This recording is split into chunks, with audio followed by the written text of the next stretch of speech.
The sound hit me first. A low, grinding roar that didn't belong in a quiet suburban morning. I turned the corner onto my street, coffee still warm in the cup holder, and saw it. A bulldozer. Yellow. Massive. Its hydraulic arm raised like a fist, and it was tearing into the back wall of my house. Chunks of drywall and wood exploded outward. Dust billowed into the air. I slammed the brakes, threw the car into park, and ran. My house. The place I'd spent 3 years turning into a home. Someone was destroying it. Right now. In broad daylight. And if you're watching this from somewhere, drop a comment and tell me where you're from, because what happened next isn't just about property damage. It's about what happens when power thinks it can crush anyone. They thought I was just another homeowner. They didn't know I'm a police officer. And that mistake, it's going to cost them everything. I'd been up for 22 hours straight, working a fraud case downtown. All I wanted was my bed and 8 hours of silence. But when I turned onto Maple Ridge Drive at 7:15 that Tuesday morning, silence was the last thing I got. The diesel roar cut through the quiet neighborhood like a chainsaw. I looked up and saw the yellow beast, a full-sized bulldozer, with its bucket raised high, parked in my backyard. And it was actively demolishing the back wall of my house. Debris flew. Dust clouds mushroomed into the pale morning sky. My coffee hit the floor as I slammed the brakes and threw open the door. If you're watching this from somewhere, drop a comment and tell me where you're from.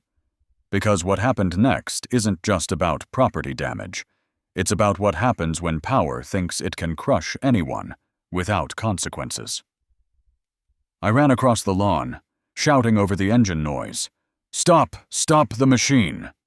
The operator, a thick-shouldered man in a hard hat and neon vest, glanced down with the kind of detachment you get after years of tearing things apart for a living. He didn't stop. The hydraulic arm swung again, the bucket slamming into what used to be my sunroom. The glass exploded. The wooden frame buckled and collapsed inward like a house of cards. I yanked out my phone and started recording. The timestamp locked in 7:15 a.m. The machine's side panel read Barton Heavy Equipment, and I zoomed in on the license plate, the operator's face, and the systematic destruction happening in real time. 15 years of working cases taught me one absolute rule: document everything first. Ask questions second. I said, "Stop." I moved directly into his line of sight, and this time, he killed the engine. The sudden quiet pressed against my eardrums. Dust hung suspended in shafts of sunlight. The operator climbed down, clipboard in one hand, his face shifting from indifferent to mildly irritated. "You the homeowner?" he asked, not bothering to wait for confirmation. "We got orders to demo the unpermitted addition. You were notified."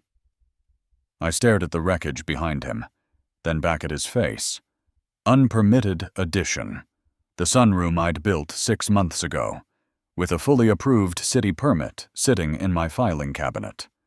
"Show me the work order," I said, keeping my voice flat and professional. He shrugged and handed over a single sheet of paper. Thin stock, inkjet print, no official letterhead. The header read, "Notice of Demolition, HOA Enforcement Action." The signature at the bottom was an illegible scrawl. No notary seal, no city stamp, no demolition permit number. "This isn't a legal document," I said, looking up. "Where's the actual city demolition permit?" "You can't tear down a structure without one. That's not just HOA rules, that's criminal property damage under state law." The operator scratched the back of his neck, suddenly less confident. "Look, man, I just do what the work order says. HOA secretary called yesterday. Said it was all cleared. Sent this over. I show up. I do the job. If there's a problem, take it up with them." That explained the sloppiness. He'd been told the paperwork was handled. Never bothered to verify. Plausible deniability for him. A prosecutable felony for whoever actually ordered this. And I had a pretty good idea who that was. Behind the operator, a black SUV pulled smoothly to the curb. The door opened, and out stepped Russell Carter, early 50s, tailored gray suit despite the hour, shoes polished to a mirror shine. He had the posture of someone who walked into rooms expecting deference, and usually got it. I knew him by reputation, president of the Pinehurst Homeowners Association for 5 years, always showing up in the monthly newsletters with reminders about trash bins and lawn height. He approached with the kind of calm that comes from believing you're untouchable. "Mr. Bailey," Russell said, his voice smooth and businesslike, "I attempted to contact you multiple times regarding your violations. You left me no alternative." I held up the flimsy paper. "This isn't a legal demolition order. You don't have city authorization. What you just did is a felony." Russell's expression didn't change. He smiled, thin and controlled. "The HOA covenant grants us enforcement authority. You signed it when you purchased this property. You constructed an addition without HOA approval. That constitutes a material violation. We have every right to remedy the breach." I felt anger coiling in my chest, but kept it locked down. I'd spent years interviewing white-collar criminals, people who justified theft and fraud with the same calm rationality Russell was using right now. He wasn't just confident. He was enjoying this. The power. The control. The moment when someone realizes they can't fight back. Except he didn't know who he was dealing with, and I wasn't going to enlighten him. Not yet. Let him think I was just another frustrated homeowner. Let him get comfortable. Comfortable people make mistakes. "I have a city-issued building permit," I said, pulling up the scanned document on my phone. "Approved 4 months ago by the Municipal Planning Department. Your covenant doesn't override state construction law." Russell barely glanced at the screen. "The HOA maintains separate jurisdiction over aesthetic and structural compliance. You should have secured our approval first.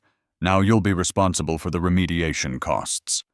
He produced a printed invoice from his jacket pocket, already filled out.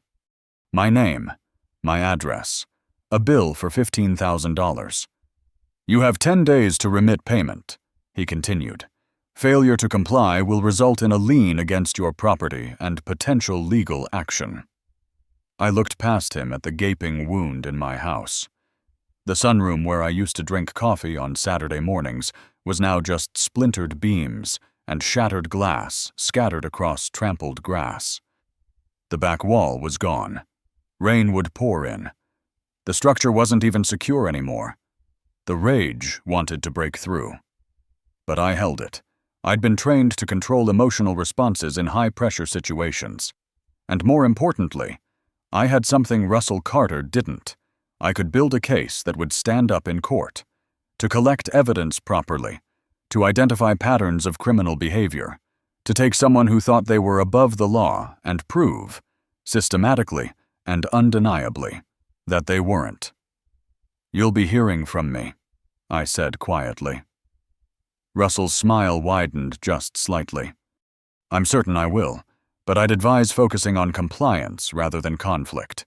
Mr. Bailey, this community has standards we take seriously." He turned and walked back to his SUV without hurry, every movement radiating certainty. The bulldozer operator looked at me, muttered something about just doing his job, and climbed back into the machine. The engine roared to life one more time. I stepped back, phone still recording, as it took a final pass through the debris before rumbling away down the street. When the dust settled, I stood alone in my backyard, surrounded by wreckage. The house I'd spent 3 years making into a home now had a gaping hole in its back wall. But I didn't feel defeated. I felt something sharper, clarity, because this wasn't a neighborhood dispute anymore. This was a crime scene. And I was going to process it like one. I walked the perimeter methodically, taking photographs from every angle, wide establishing shots showing the full scope of destruction, mid-range captures of structural damage, close-ups of splintered support beams and shredded drywall. I documented the tire tracks carved into my lawn, the pattern of debris, and the specific points of impact. I photographed Russell's demolition notice, making sure every detail was clear and legible. Then I went to my car and retrieved the evidence collection kit I kept in the trunk: latex gloves, sterile evidence bags, permanent markers for labeling. I collected samples of wood and drywall, sealing each in a separate bag with the date, time, and precise location noted. Chain of custody, even on my own property. I was going to do this right, because when this case went to trial, and it would, every piece of evidence needed to be admissible and beyond challenge. Russell Carter thought he'd just demonstrated his authority. What he'd actually done was commit multiple felonies on camera while handing me everything I'd need to dismantle him.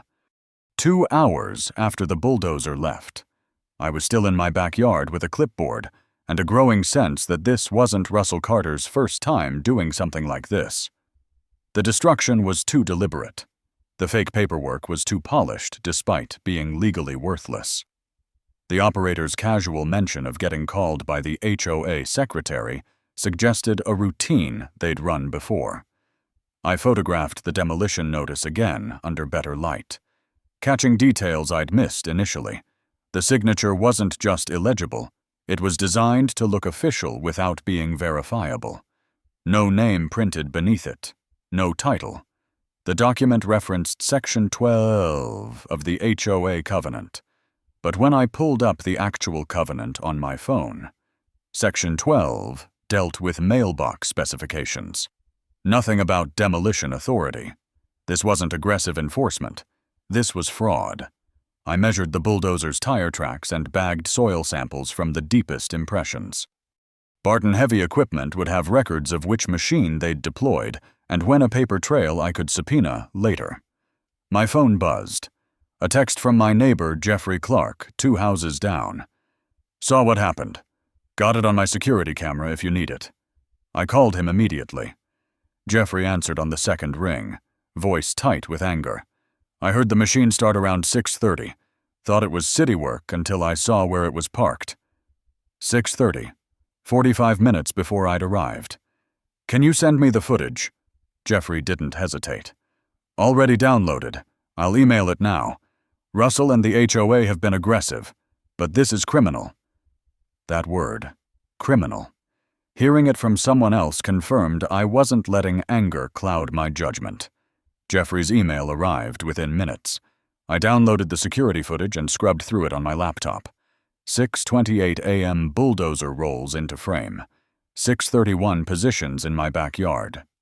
6:34 first strike. The footage was high definition, clear enough to read the company name and capture the operator's face.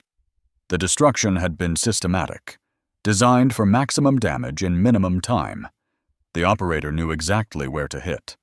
I saved the footage to 3 drives and uploaded a copy to encrypted cloud storage. Then I started building a timeline.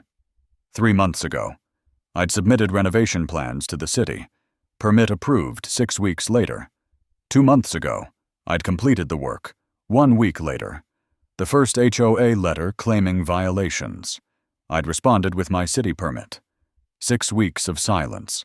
Then this morning, a bulldozer. That gap suggested planning, or maybe Russell had been busy doing this to someone else. I opened the county property database public records I'd accessed hundreds of times during fraud investigations. The search parameters were simple Pinehurst subdivision, sales in the last 3 years. 7 properties came up. I pulled the sale prices and compared them to Zillow's market estimates for the same period. A pattern started to form. Every single sale was significantly below market value.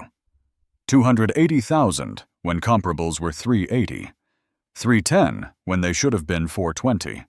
Consistent gaps of 20 to 30%. I cross-referenced the buyer information, which took longer since I had to search each address individually through the State Corporation Commission website. 6 of the 7 had been purchased by the same entity, Pinecrest Properties, LLC. I'd never heard of them. The state database showed Pinecrest had been formed 3 years ago. Registered agent, Patricia Caldwell. I recognized that name, HOA Vice President, listed on every newsletter under Russell's name. The business address led me to a law office downtown, the same address where Russell Carter maintained his own real estate investment company, according to public business filings. It wasn't proof of anything illegal. Plenty of businesses share addresses, but it raised questions. HOA leadership with apparent connections to a company buying homes in their own neighborhood at depressed prices felt wrong. I needed to know what had happened to those homeowners before they sold. What had Russell and his associates done to drive the prices down? I pulled the most recent sale, a home 4 streets over, sold 8 months ago for $295 when comparables were listing around $400,000. Seller Elizabeth Morgan. A reverse phone lookup gave me a number with a forwarding address in the neighboring county. Standard investigative databases, the kind detectives use daily. I dialed. An older woman answered cautiously. "Hello?" I introduced myself as a Pinehurst homeowner experiencing HOA issues. Didn't mention being a detective, not yet. I wanted her honest reaction. Elizabeth's voice tightened immediately. "Russell Carter." When I confirmed, she let out a long breath. "I was afraid someone else would go through what I did. Can we meet? I don't want to talk over the phone." We agreed to meet that afternoon at a coffee shop in her area. I hung up and looked at my damaged house. Russell had made a mistake targeting someone who knew how to investigate, who had access to databases most civilians didn't have, who could connect dots quickly. If Elizabeth's reaction meant anything, I wasn't his first victim. This suggested a pattern, which meant there might be evidence. I spent the rest of the morning securing the house with plywood and tarps, then drove to meet her. Elizabeth was waiting in a corner booth, a small woman in her early 60s with gray hair and exhausted eyes. When I sat down, she looked at me with the relieved expression I'd seen countless times interviewing victims, someone finally willing to listen. "Thank you for meeting me," I said. Elizabeth nodded, hands wrapped around tea. "I should have done something when it happened to me, but I was scared. Russell made it clear what would happen if I fought back, and I didn't think anyone would believe me." I leaned forward. "I believe you. Tell me everything." 18 months ago, Elizabeth had wanted to replace her backyard fence. She got the city permit and began work. The HOA immediately sent violation notices claiming the fence style wasn't approved. Then came fines, $500 a day. Within 3 weeks, over $10,000 in penalties. She'd hired a lawyer, but Russell escalated, threatened liens, sent letters to neighbors claiming she was lowering property values, made her life unbearable. Then Russell made an offer. Pinecrest Properties would buy her house, cash sale. They'd even cover the HOA fines. All she had to do was accept their price, $295,000, $75,000 below market value. "I took it," Elizabeth said, voice breaking slightly. "I couldn't fight anymore. I just wanted it to be over." I placed my notebook where she could see it. "I'm going to stop him, but I need documentation if you kept any. Letters, emails, anything from your interactions with the HOA." Elizabeth nodded slowly. "I kept everything. My daughter's a paralegal. She told me to document it all in case I ever wanted to sue. I never did. But I couldn't throw it away either. Maybe I always hoped someone would finally hold him accountable." She pulled out her phone and started forwarding emails. Dozens of them. Violation notices, fine assessments, threatening letters about property values and neighborhood standards. At the bottom of one email chain, I found a message from Russell himself. "Mrs. Morgan, I understand this situation has been stressful for you. Perhaps it's time to consider other housing options. I happen to know a buyer who might be interested in purchasing your property." I read that line twice. It was carefully worded. Deniable on its surface. But in context, coming after weeks of fines and threats, it read like exactly what it was, a coordinated pressure campaign designed to force a sale. It wasn't absolute proof of a criminal conspiracy yet. I'd need more. Financial records showing Russell's connection to Pinecrest. Evidence he'd done this to multiple homeowners. Documentation of the money trail. But it was a strong indication I was on the right track. Elizabeth had given me a roadmap. Now I needed to follow it and see where it led. And I had a feeling it would lead straight back to Russell Carter and whatever scheme he'd been running in this neighborhood for the past 3 years. The certified letter arrived 2 days after I met with Elizabeth. Heavy stock paper, official envelope. I opened it standing in my driveway and felt my jaw tighten. Invoice for demolition services and covenant violation penalties. $15,000 for the demolition. $5,000 in accumulated fines. Total $20,000. Payment is due in 10 days, or the HOA will place a lien on my property and pursue legal action. Signed by Russell Carter, with Patricia Caldwell's name typed beneath as a witness. Professional formatting, legal terminology, references to specific covenant sections. But it was still extortion, dressed in bureaucratic language. They were betting I'd either pay or fold under pressure. They didn't know I was documenting every move they made.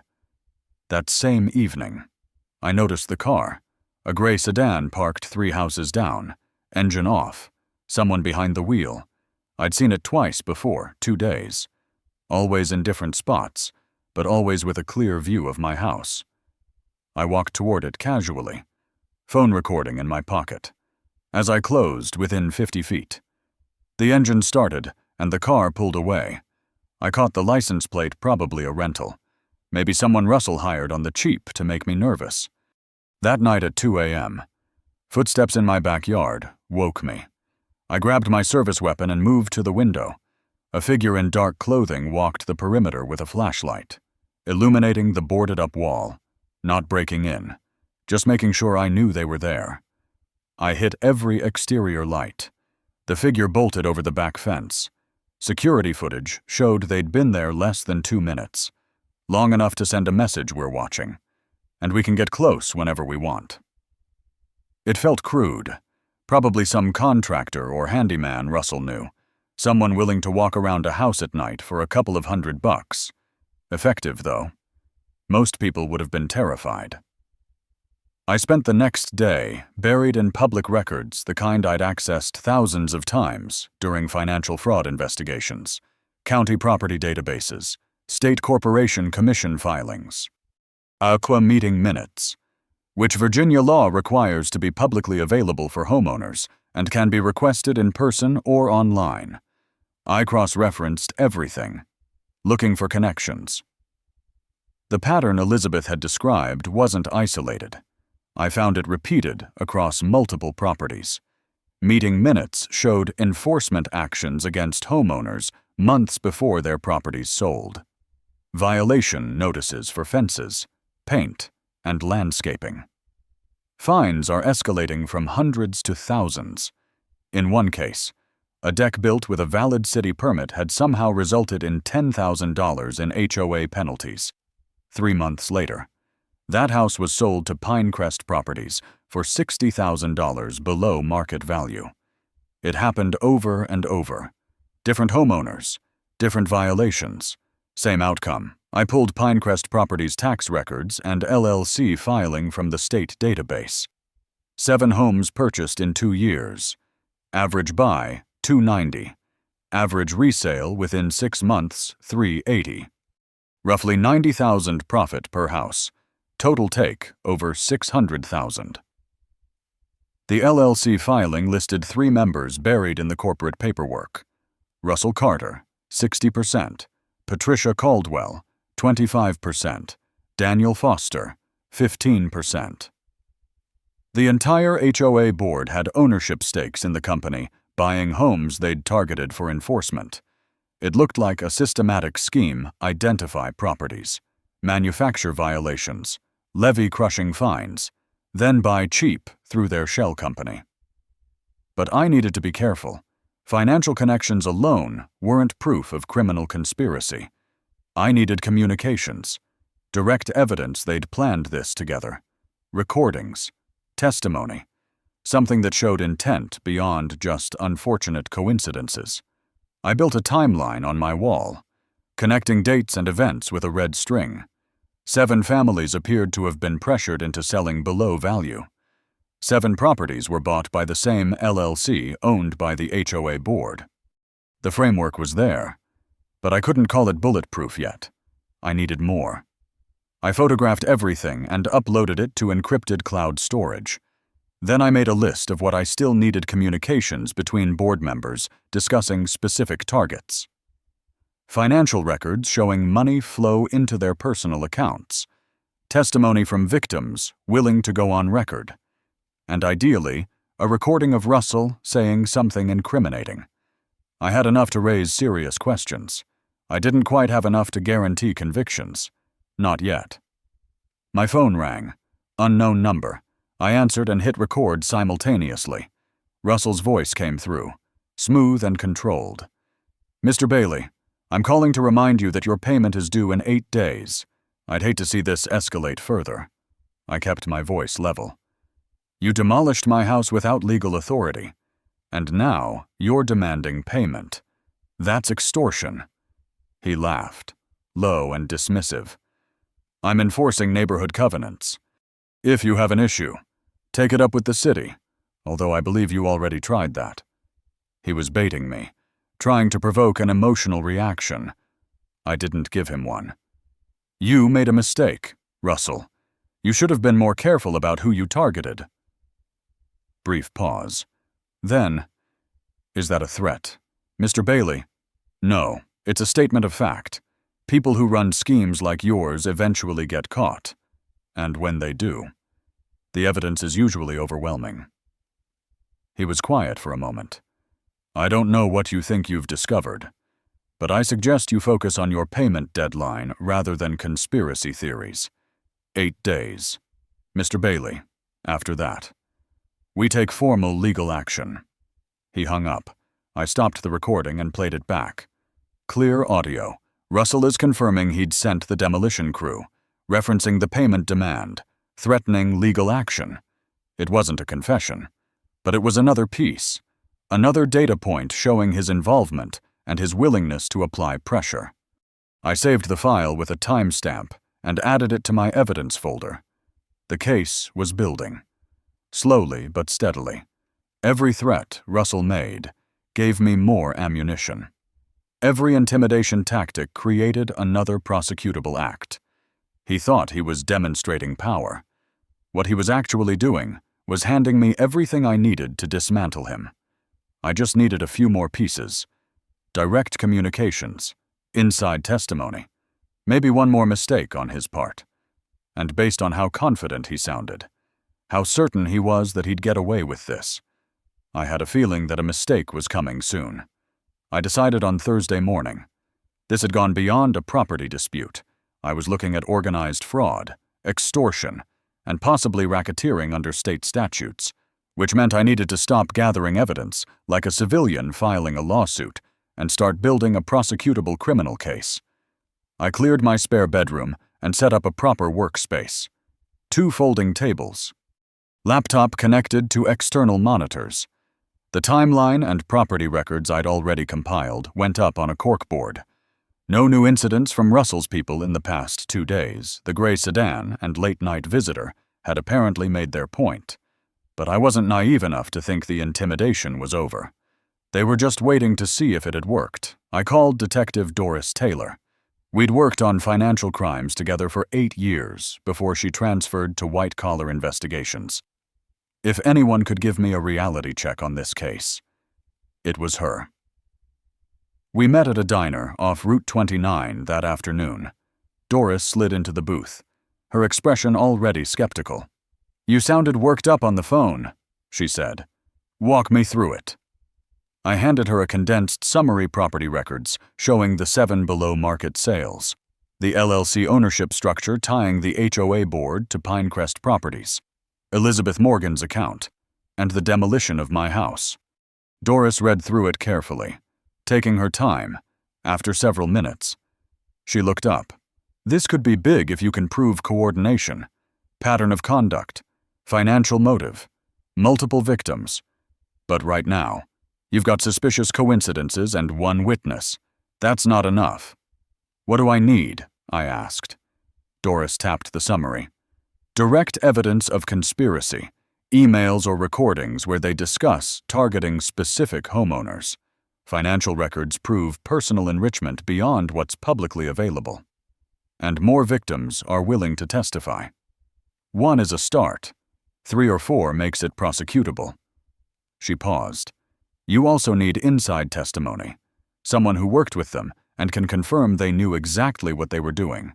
Without that, their lawyers argue it was all unfortunate timing and coincidence. I'd suspected as much. What about bringing this to the department now? Doris shook her head. Not yet. You're a victim here, which complicates things. If you push too early without rock-solid evidence, Russell's attorneys claim you're abusing your badge. Build it airtight first, then bring it in so clean no one can question your motives. That made sense. The case had to be strong enough that my involvement became irrelevant. Doris finished her coffee. One more thing. Document every threat they make against you going forward. Every letter, every call, every suspicious car. Active criminal conduct is harder to dismiss than historical fraud. She stood. And Chris, be careful. If this is what you think it is, they've made over $500,000. People don't walk away from that kind of money quietly. I promised I would. Then I went home and got back to work, knowing I had gaps to fill before this case would hold up under scrutiny. I spent the next 2 days trying to track down James Porter, the former HOA office manager Elizabeth had mentioned. It took longer than I expected. His last known address was 2 years old. His phone number had been disconnected. I finally found him through a property tax search showing he'd recently bought a small house in Fredericksburg. When I called, he was hesitant, suspicious of why a stranger was asking about his time with the HOA. I didn't push, just told him I was a homeowner dealing with similar issues and that Elizabeth had suggested he might have information that could help. He agreed to meet, but not for 3 more days. Frustrating, but I couldn't rush it. While I waited, I dug deeper into the HOA's financial reports, the annual statements they filed with the state. I'd already noted the suspicious legal fees. Now I found something else. Repeated payments to a consulting firm called Meridian Advisory Group. $25,000 over 2 years. I searched for Meridian Advisory. The business registration was thin, filed 18 months ago. Registered agent Daniel Foster. Another shell company, this one apparently used to funnel HOA money into the board members' pockets under the guise of consulting fees. I didn't have bank records to prove where that money ultimately went. But the connection was there. More embezzlement, more counts. I photographed the financial reports and added them to my growing file. Then I revisited my own demolition site one final time, taking a few additional measurements I'd missed and documenting the ongoing structural damage with time-stamped photos. I kept it brief. I'd already processed the scene thoroughly. What I needed now wasn't more photos of broken walls. It was communications, recordings, testimony from someone on the inside who could tie all these threads together into a prosecutable conspiracy. The financial data painted a picture. The property records showed a pattern. Elizabeth's testimony established that Russell used intimidation tactics, but without direct evidence that the board members had planned this together. A good defense attorney could argue it was all circumstantial. Unfortunate overlaps. Poor judgment. Not criminal intent. I needed the smoking gun. And based on everything Elizabeth had said, James Porter might be the one who could provide it. By Sunday night, I'd organized everything into a clear evidence structure. Physical evidence from the demolition, financial records showing suspicious money flows, property records documenting the pattern of below-market sales, witness testimony from Elizabeth, documentation of threats against me, including the recorded phone call with Russell. It was substantial, but Doris was right. It wasn't airtight yet. I needed more. The meeting with James was scheduled for Tuesday morning. If he had what I thought he had, internal communications, recordings, documentation of planning meetings, then the case would shift from strong suspicion to undeniable proof. And once I had that, I could move from investigation to action. I could stop reacting to Russell's intimidation tactics and start dismantling everything he'd built. But I had to be patient. Rushing now would only give him time to destroy evidence or coordinate his story with Patricia and Daniel. So I waited, documented everything, and prepared for the moment when James Porter would either give me what I needed to finish this, or tell me he had nothing and force me to find another way forward. I spent Wednesday organizing evidence for prosecution. By Thursday morning, I had everything structured and called Rebecca Lawson at 9 a.m. "Christopher, you mentioned racketeering." I gave her the summary. HOA board systematically extorting homeowners into below-market sales, then buying through their shell company. 7 victims. Documented conspiracy. Rebecca was cautious. "Send me a preliminary overview. I need to see the framework before committing resources." I emailed her a 10-page summary with key exhibits. She called back 2 hours later. "This is promising, but there are gaps. The recordings are limited. Emails show coordination, but don't always state explicit criminal intent. Your witness hasn't been formally interviewed." I'd expected pushback. "What do you need?" She paused. "Come in this afternoon. Walk me through it. If it's solid, we move forward." At 2 p.m., I met Rebecca and her investigator. I presented everything methodically. The demolished house, Elizabeth Morgan's testimony, the pattern across 7 properties, the LLC ownership, James Porter's internal evidence. Rebecca asked pointed questions. How do we verify Porter's recordings are authentic? I'd prepared for that. Metadata shows original dates. Forensic audio analysis can confirm no editing. After 90 minutes, Rebecca leaned back. "All right, strong enough to proceed. We'll offer Porter immunity and open a formal investigation. But once we do, you step back completely." I nodded. "Understood. Except for one thing. Russell called an emergency HOA meeting tomorrow night. He's controlling the narrative, painting me as a troublemaker. I want to attend and reveal who I am." Rebecca frowned. "You want to publicly identify as a detective mid-investigation?" I nodded. "Russell thinks I'm just an angry homeowner. Once he knows I'm law enforcement with evidence, his calculus changes." Rebecca's investigator spoke up. "Or he lawyers up immediately, and we lose additional admissions." Valid point. "That's why we move fast. I reveal on Friday night. You have warrants Saturday morning." Rebecca considered it.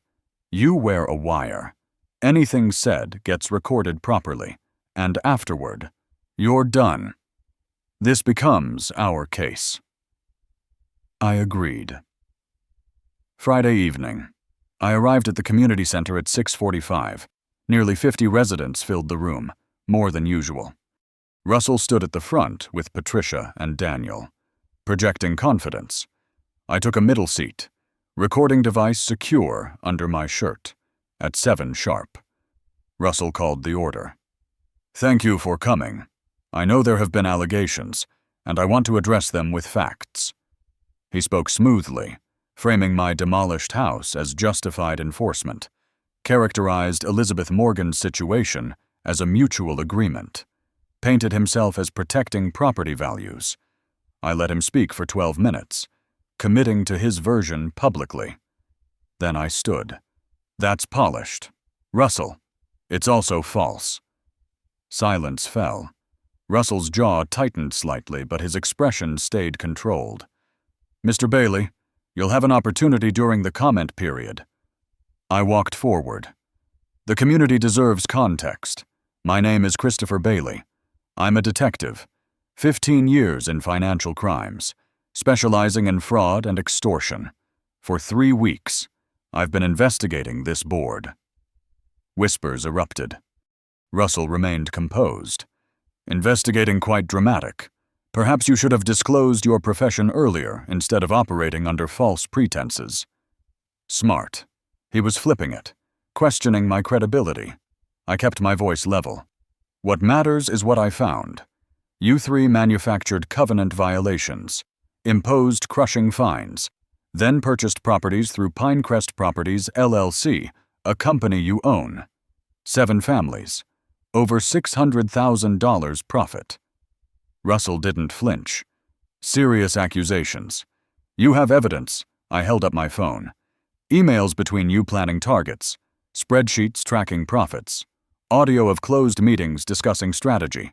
Testimony from your former office manager. A woman in front stood. If true, why are they still on the board? Russell interjected smoothly. Because these are unsubstantiated claims from someone angry about legitimate enforcement. I welcome any official investigation. We have nothing to hide. He was better at this than expected, staying composed, projecting confidence. But Daniel shifted uncomfortably, and Patricia had gone pale. The investigation is official, I said. Prosecutors have everything. Arrest warrants are being prepared. That cracked Russell's composure slightly. His smile tightened. Then we'll address this through proper legal channels. Remember, accusations aren't convictions. Jeffrey Clark stood. What about Elizabeth Morgan? The Thompsons. They sold cheap, too. Other voices joined. Questions. Accusations. The meeting fractured. Russell tried regaining control. But residents kept interrupting.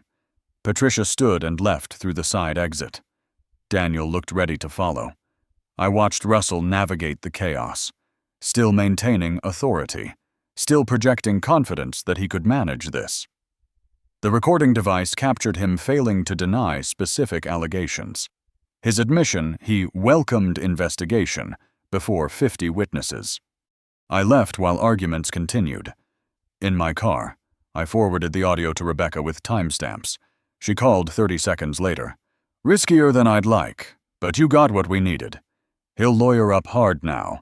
Expect silence from here forward. I'd anticipated that. When do you move? Rebecca's tone was firm. Warrants execute tomorrow, 8 a.m. All 3 were taken simultaneously. But Christopher, you're done. This is our case now. Stay away from them. Let us finish. I agreed and hung up. Tomorrow morning. Arrests would happen, but I didn't feel the certainty I'd expected. Russell's composure had been too practiced, too controlled. He'd been preparing for this possibility, which meant he might have contingencies I hadn't anticipated. Evidence hidden where we hadn't looked. Leverage I didn't know about. I'd revealed everything tonight. Now I had to trust the system would follow through before Russell found angles to exploit. The net was tight, but not closed yet. And in that gap between revelation and arrest, anything could happen. I drove home knowing tomorrow would either validate 3 weeks of work or expose weaknesses. Russell's expensive lawyers would tear apart. The case was strong, but strong wasn't the same as certain. And Russell Carter struck me as someone who'd prepared for worst-case scenarios. Tomorrow would show whether my preparation had been better than his. Saturday morning, 8:15 a.m. My phone rang. Rebecca Lawson. It's done. All 3 in custody. Russell Carter, Patricia Caldwell, and Daniel Foster. Arrested simultaneously at their homes. No incidents. I felt the tension I hadn't realized I'd been holding release from my shoulders. What happens now? Rebecca's voice was brisk, professional. Arraignment Monday morning. We're charging conspiracy to commit extortion, fraud, embezzlement of HOA funds, and criminal property damage. Russell's also getting bribery charges. We found evidence he'd been paying Councilman Hayes to ignore building complaints. Hayes was arrested an hour ago. That was faster than I'd expected. How did Russell react? Rebecca paused. Calmer than most. Had his lawyer's number ready. Didn't say a word during processing. He's prepared for this fight. I'd suspected as much. Russell wasn't someone who'd crumble under pressure. He'd spent 3 years building this operation. He'd have contingencies. What about the others? Rebecca's tone shifted slightly. Patricia looked terrified, started trying to explain before her lawyer arrived and shut her down. Daniel's completely silent, just kept asking if he needed a lawyer. We've separated them so they can't coordinate stories. That was standard procedure, but it was also an opportunity. Scared co-conspirators sometimes flipped. Think either of them will turn? Rebecca was cautious. Possibly. Patricia especially. She's facing serious time and doesn't have Russell's composure. We'll see what her attorney advises. But even if they don't cooperate, we have enough to prosecute all 3. Monday morning. I sat in the back of the courtroom for the arraignment. Russell appeared first, wearing a dark suit, looking more like a businessman at a conference than a defendant facing felony charges. His attorney was expensive gray hair, tailored clothing, the kind of lawyer who defended white-collar criminals and knew every procedural angle. Russell pled not guilty to all charges, his expression betraying nothing. Bail was set at $200,000. He posted it within an hour. Patricia came next, looking diminished and pale. Her attorney was competent, but not in Russell's league. Not guilty plea. Bail set at $75,000. Her family posted it by the end of day. Daniel appeared last, visibly shaken. Not guilty. Bail $50,000. He was out by evening. All 3 were prohibited from contacting each other or any potential witnesses. Electronic monitoring. Travel restrictions. Standard conditions. I met Rebecca outside the courtroom afterward. How long until trial? She checked her notes. 4 to 6 months if we're lucky. Russell's attorney will file every motion possible to delay. Discovery fights. Suppression hearings. He'll drag this out. I'd expected that too. Expensive lawyers bought time. What about the victims Elizabeth Morgan? The others? Rebecca nodded. We're reaching out to all 7 families whose properties were purchased by Pinecrest, offering them the chance to provide victim impact statements and pursue civil restitution. Several have already expressed interest. That was something at least. Even if the criminal case took months, the victims would have their voices heard. 3 days after the arraignment, the local news ran the story. HOA leaders arrested in alleged extortion scheme. And the coverage was extensive. Interviews with Elizabeth Morgan, who broke down crying on camera, talking about how they'd destroyed her sense of security in her own home. Footage of my demolished house. Financial analysis showing the money trail through Pinecrest properties. The story spread beyond local news. Regional outlets picked it up. That and national network ran a segment on HOA abuse and featured our case as a primary example. The attention was uncomfortable, but necessary. It put pressure on Russell's defense and sent a message to other communities that this kind of corruption wouldn't be tolerated. The HOA held an emergency restructuring meeting 2 weeks after the arrests. I attended, curious how the community would respond. The room was packed, standing room only. A facilitator from the county explained the process for removing and replacing board members under emergency circumstances.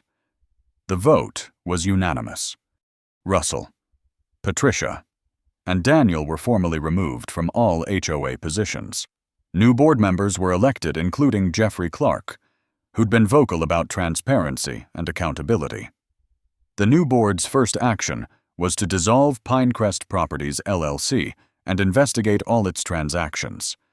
Their second action was issuing a formal apology to every homeowner who'd been targeted for enforcement actions in the past 3 years. 4 months later, the trial began. I testified on day 3, walking the jury through my investigation step by step. The demolished house, the fraudulent paperwork, the pattern of below-market sales, the financial analysis. James Porter testified on day 5. Nervous, but clear. explaining exactly how Russell, Patricia, and Daniel had coordinated their scheme. The emails were entered into evidence. The audio recordings were played in open court. Russell's voice admitted they lacked demolition authority, that they used homeowner dues to fund enforcement designed to drive down property values. The defense tried to argue that the enforcement actions were legitimate exercises of HOA authority, that the purchases through Pinecrest were separate business decisions with no criminal coordination, but the evidence was overwhelming. On day 12, the jury deliberated for 6 hours, guilty on all counts. Russell's face remained impassive as the verdicts were read. Patricia broke down, crying. Daniel stared at the floor, shoulders slumped. Sentencing came 3 weeks later. Russell Carter, 5 years in federal prison, $350,000 in restitution, permanent ban from serving on any HOA board. Patricia Caldwell, 3 years in prison, $125,000 in restitution. Daniel Foster, 2 years in prison, $90,000 in restitution. Councilman Hayes, tried separately, received 4 years for bribery and corruption. I attended the sentencing hearing, sat in the back and watched as the judge delivered the sentences with cold precision. Elizabeth Morgan read a victim impact statement that left half the courtroom in tears. She talked about the nightmares, the financial stress, the feeling of being hunted in her own neighborhood. When she finished, she looked directly at Russell. "You made me feel powerless," she said quietly, "but you're not powerful anymore." Russell didn't react, just stared straight ahead as the bailiff led him away. Afterward, I stood outside the courthouse with Elizabeth and several other victims. They thanked me repeatedly, but I deflected the credit. "You gave testimony. You kept documentation. You dared to come forward. That's what made this case." Elizabeth shook her head. "You permitted us to fight back. Before you, we all thought we were alone." That stayed with me. The isolation Russell had cultivated. The way he'd made each victim feel like their situation was unique, their complaints invalid. Breaking that isolation had been as important as gathering evidence. I drove home that evening and looked at my house. The back wall had been rebuilt months ago, stronger than before. The sunroom was restored, but the experience had changed something fundamental. Not just in me, but in the entire community. People paid attention now, questioned authority, demanded transparency. The new HOA board published detailed financial reports quarterly. Meeting minutes went online within 24 hours. Enforcement actions required documented evidence and resident approval. Russell's corruption had been exposed and punished, but more importantly, the system that had enabled it had been dismantled and rebuilt with accountability built in. That was the real victory. Not just stopping one criminal, but changing the structure that had allowed the crime to flourish for 3 years. Justice wasn't just about punishment. It was about making sure it couldn't happen again. 3 months after sentencing, I stood in my backyard on a Saturday morning, coffee in hand, looking at the rebuilt sunroom. The contractors had finished 2 weeks ago. New walls, new windows, better insulation than the original. The structure was stronger now, reinforced in ways the first version hadn't been. It felt like a metaphor I was still trying to fully understand. The physical damage Russell Carter had inflicted was gone. The financial damage, $20,000 in demolition costs. Another $35,000 in repairs had been covered by the restitution payments the court had ordered. The house was whole again, but the experience had left marks that new drywall couldn't erase.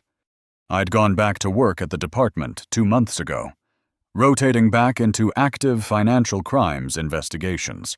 My colleagues knew what had happened, hard to keep it quiet when your own house becomes evidence in a prosecution, but most respected my privacy about it. Doris Taylor had stopped by my desk the first week back. "How are you holding up?" she'd asked. I'd told her the truth. Better than I expected. Tired of talking about it. but better. She'd nodded, understanding. The cases you build on your own time are always the hardest. No shift change. No, handing it off to someone else. It just lives with you until it's done. She was right. For 3 weeks. The investigation had consumed everything. Every thought. Every spare moment.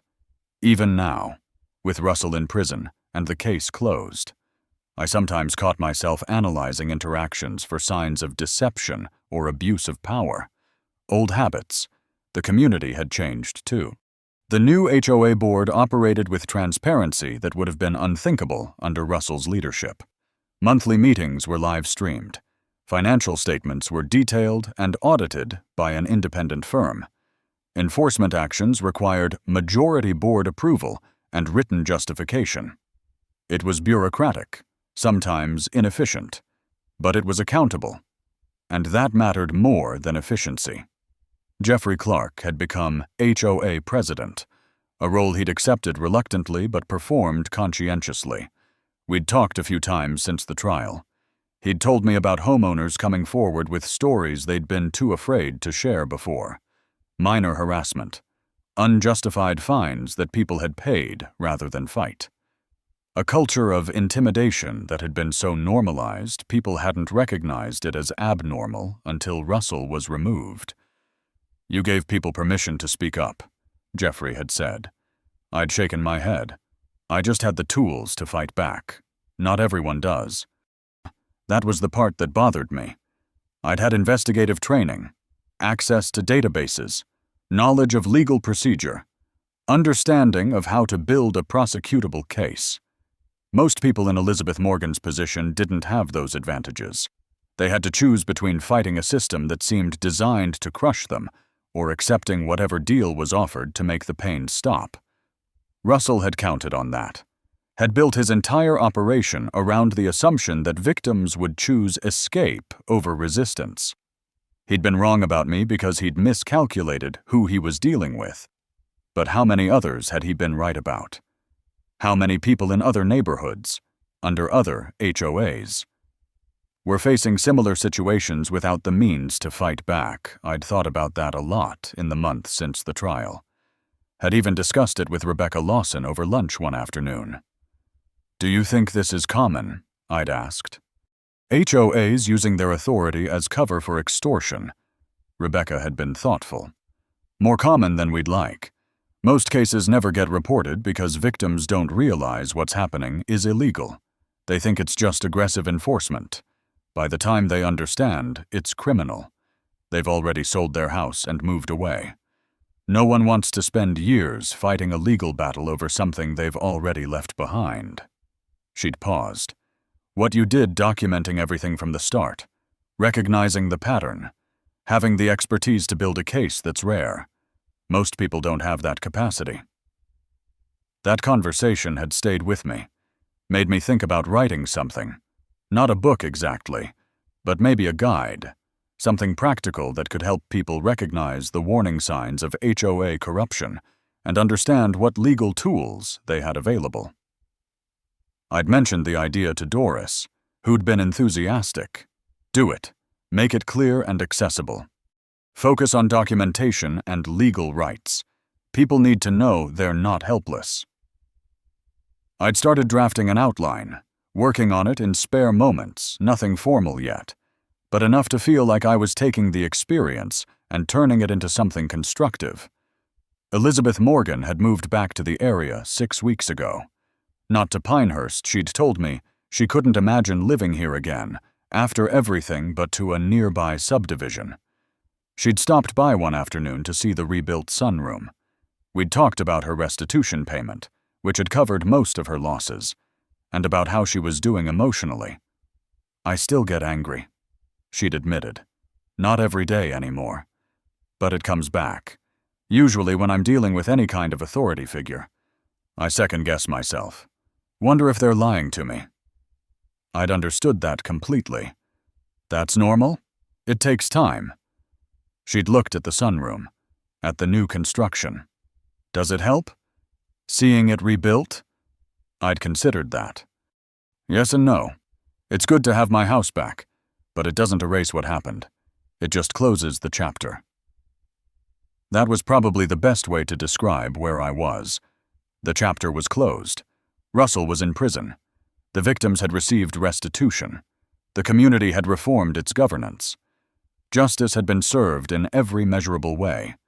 But the experience had changed how I saw things, made me more aware of how easily power could be abused when it operated without oversight, how systems designed to serve communities could be perverted into tools of exploitation, how important it was for people to understand their rights and have the courage to defend them. I finished my coffee and walked back inside. The house felt like mine again. Not in the way it had before, that innocence was gone, but in a deeper way. I'd fought for it, defended it, proved that it couldn't be taken from me through intimidation or manufactured legal pressure. Later that day, I opened my laptop and worked on the guide I'd been drafting. Added a section on recognizing patterns of abuse in HOA enforcement, another on documenting violations and building evidence, a third on finding legal resources and understanding your rights as a homeowner. It was practical, clear, focused on empowering people to protect themselves. When I finished the draft section, I read through it once. It wasn't polished yet, needed editing and probably legal review, but it was a start, a way to take what I'd learned and make it useful for others who might face similar situations. Russell Carter had spent years perfecting a system of exploitation. He'd thought he was untouchable. He'd been wrong. And now, 3 months after his sentencing, I was working to make sure other people would have the tools to prove the next Russell Carter wrong, too. That felt like the right way to close this chapter. Not with anger or bitterness, but with action. With the determination that what had happened here wouldn't happen again. At least not without someone fighting back.